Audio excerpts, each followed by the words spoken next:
Episode number 5. Pretty proud of myself for staying fairly consistent with this, to be honest. Now, I'm not the greatest with routines. I guess we're making progress with that. This one is the only session I haven't opened up on this series yet, and it is the session for a track called Online. It's just a kind of ambient intro track. It's a kind of build up and then it cuts and drops straight into the song, The New Born Again. There's a couple of guitar samples from the original recording of Time Flies. Essentially, I tried to make it sound like the atmosphere of a busy office. So I've got voices, I've got keyboards typing, some of which is stuff I ripped off of the internet somewhere, and some of which is stuff that I recorded myself. It was my first crack at making like a realistic soundscape. So when I first opened up the session today, my first instinct was to start messing with levels. Back when I first released the album, that was what everybody said to me, which it was that this specific track was way too quiet.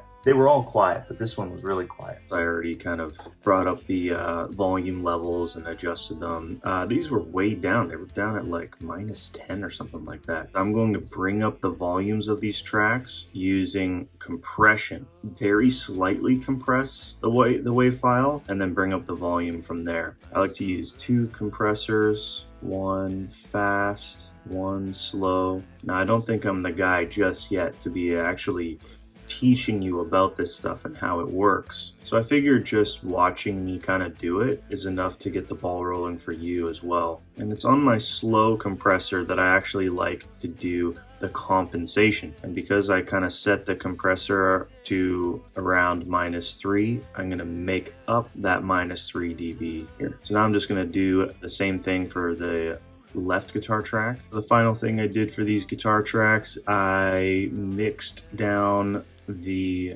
reverb bus. Essentially all I did was I turned it up. It was way down, so now you can actually hear it. I also put an EQ on it, and then I panned both tracks hard left and hard right, and now it's a lot wider, a lot louder.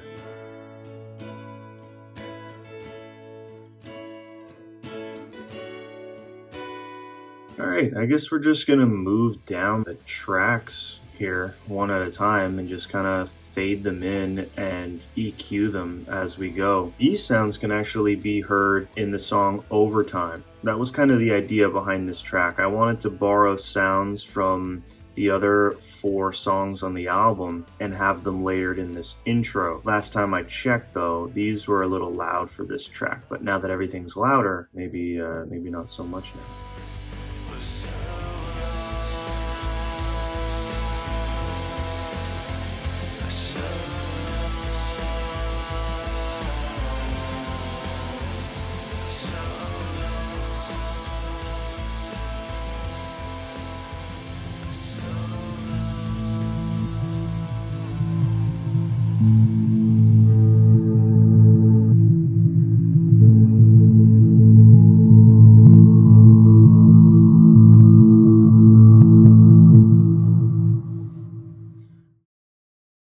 So my music is inspired by video games in more ways than I can keep track of. What I'm going to do right now is I'm going to save my progress. The video games I grew up playing, you needed to manually save or else you'd lose everything you just spent hours doing.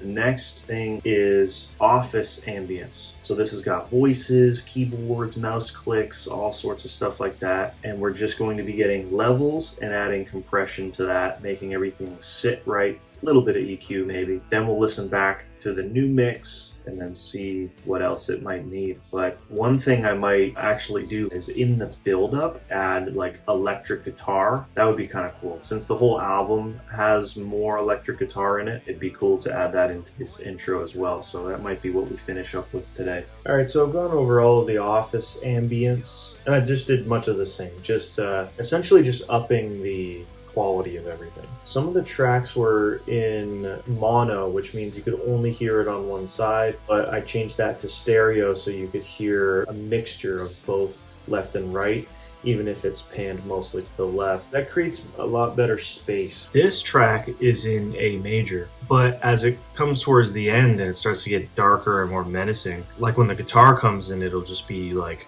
an A minor chord. I'm just gonna make some crazy noises and fade it in with the outro.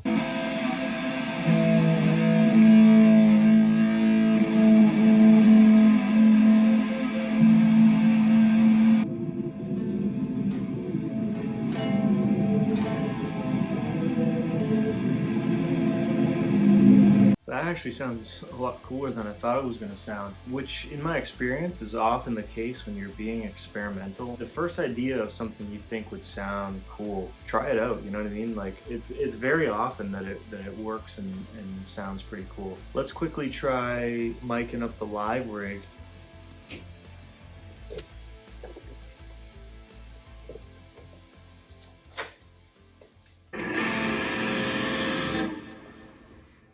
So I got everything on, all my pedals, all my effects, just going for a wild and crazy sound.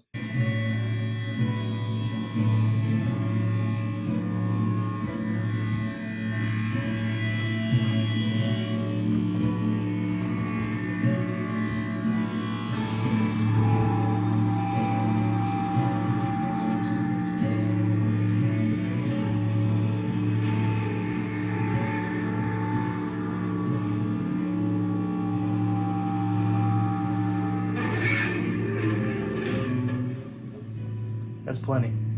So even though I just recorded that once, I can just kind of cut two different sections of it and then put them in two different tracks and EQ them slightly differently. So I'm going to pick the coolest moments from that. Definitely the parts with the feedback, right? You don't get that from digital guitar plugins. You only get that from real amps.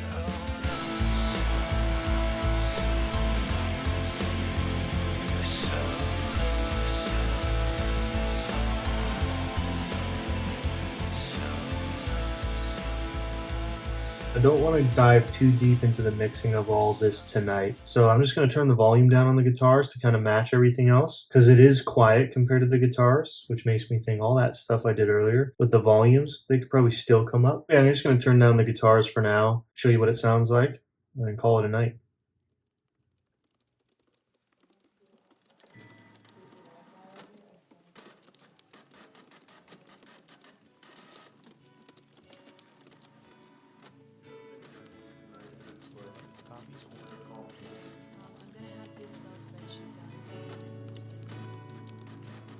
I mean, as long as it's not. I mean, I guess. It's just a matter of time. Hey, Johnny, you have your stuff together? Johnny. Okay, yeah. So when's I think Wednesday. But we're gonna have to stay. nothing new there?